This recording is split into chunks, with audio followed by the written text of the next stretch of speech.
Uh, this is my Aunt and Lynn, Karen. You know that, and Albert. And their last name is Statzer. And they were both raised in this part of the country. You babies. And I just wanted you to say a poem or two, something that you really enjoy, and tell us why you're saying them, if you would. Well, I meant to, when Jordan first came, she asked me to do Abu Ben Adam, and really tells its own story. It's about Abu Ben Adam. May his tribe increase. Awoke one night from a deep dream of peace, and saw within the moonlight in his room, making it rich like a lily in bloom, an angel writing in a book of gold. Exceeding peace had made Ben Adam bold, and to the presence in the room he said, "What writest thou?" The vision raised its head, and with a look made of all sweet accord, answered, "The names of those that love the Lord." "And is what mine one?" said Abbo. "Nay, not so," replied the angel. And Abbo spoke more low, but surely still, and said, "I pray thee then, write me as one that loves his fellow men." The angel wrote and vanished. The next night it came again with a great awakening light, and showed the names whom love of God had blessed. And lo, Ben Adam's name led all the rest. And that's my cuts down the tree. And he quarters it and he quarters it and quarters it down to where you can get something I can handle, and they call them billets. Billets. I take them little billets and take a butcher knife and a little, what is it? Not a little maul. He made me some fancy mauls, but this pretty. I wouldn't use them. I still use the stick and rive out my wood. He rives it out. And with well, he rives it with a fro until he gets it down to where I can handle it. And then I use a butcher knife and a little mallet. And then I get it down here, and when I was able, I would shave it and shine it, but now I'm not able. This is back when I could do better.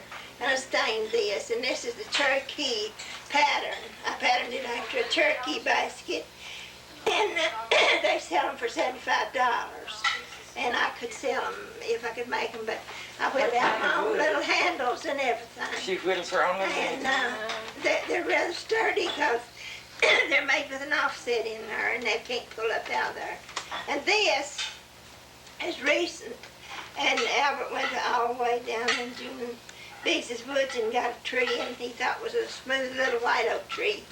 We cut into it and got it down to billets, and we got one day I was making something to sew a smaller basket with, and I found out it was elm. Elm. Elm tree. It was an elm tree instead of a white oak, because when that elm bark got wet, it's this slick.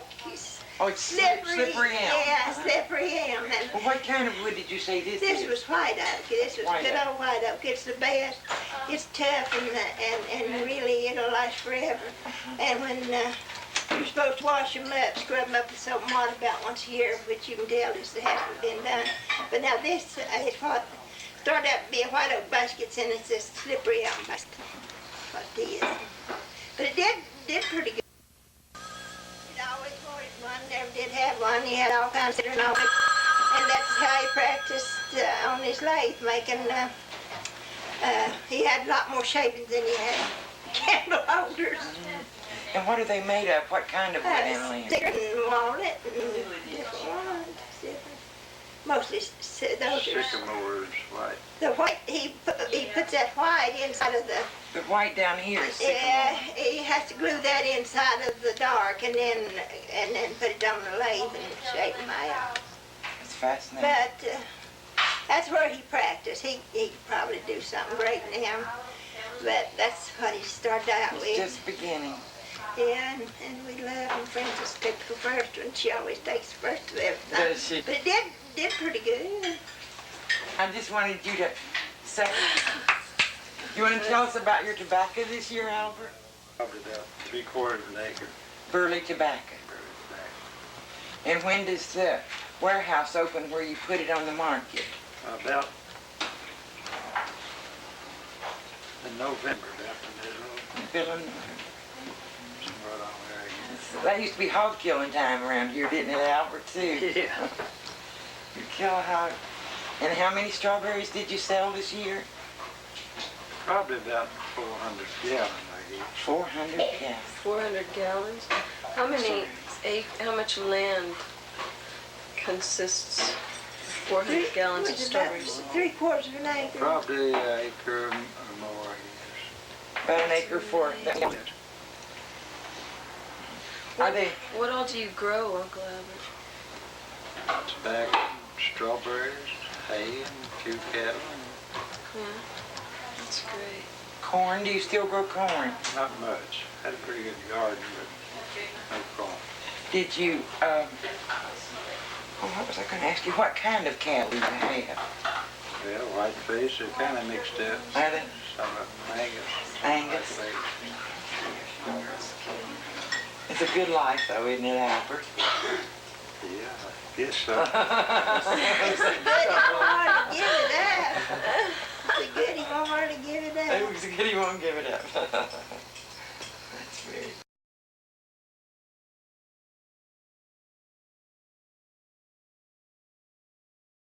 She writes poetry, Jacques, and it's been published.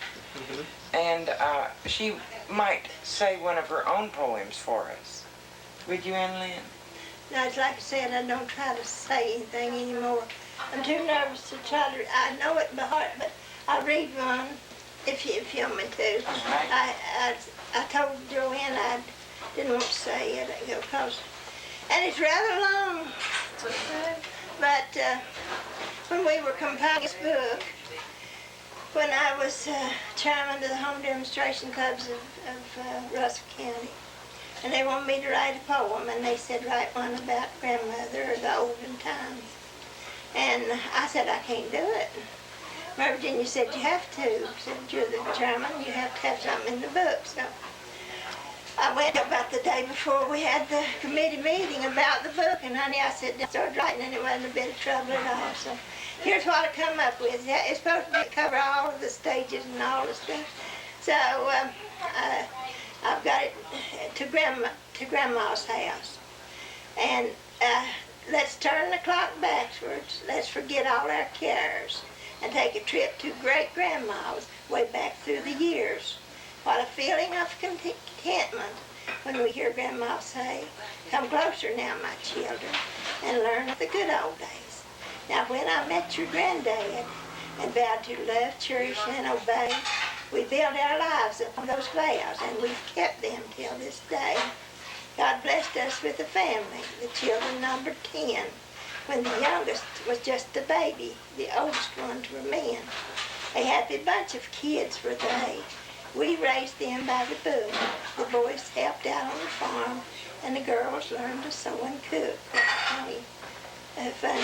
We cut the trees, we hewed the logs, we built the house with care. It was indeed a labor of love, for we'd raised our family there. Grandpa split the many rails, he worked with willing hands, and pretty soon he looked upon the zigzag fence he had planned. The new ground was finally cleared. He worked for days with grubbing hoe. Each foot of soil he cherished, for here his crops would grow. Just sit a spell, my grandma said, and I'll finish with the churning. But first I'll check the kitchen fire and see if it's still burning. Oh, mercy me, I most forgot. I'm thoughtless as can be. Before I go to the spring house, won't you have a cup of Statzer tea? I'll fix some supper after a bit and help Paul milk the cow. He'll be so tired when he gets in, he'll be glad he taught me how. He's been shucking corn today, way over across the hill. We'll have to shell a turn tonight so he can go to meal. I baked the bread this morning before the sun got hot, and I looked a mess of shuck beans, and they're already in the pot. I made some tallow soap today, and I filled the candle mold. There's many things I have to do before the weather gets so cold. Just step outside and I'll show you now how we get water from the well. I guess you'd also like to hear me ring the old dinner bell. See that big kettle over there? That's where I buy all my clothes. Go on over to the paling fence and pick yourself a rose. My flower garden's over there. It's a pretty sight indeed. It's no trouble having lots of flowers from year to year. I keep the seed. I'm sorry you have to leave so soon. I'm just beginning to know you. I've got so much to talk about and so many things to show you. But there's a meeting at the church. Pretty soon the bell will be ringing. I'd like to get there early tonight and help out with the singing. So I'll be parting from you now. It's been so nice to know you. Come again anytime to Grandma's house. Goodbye. Good luck. God bless you.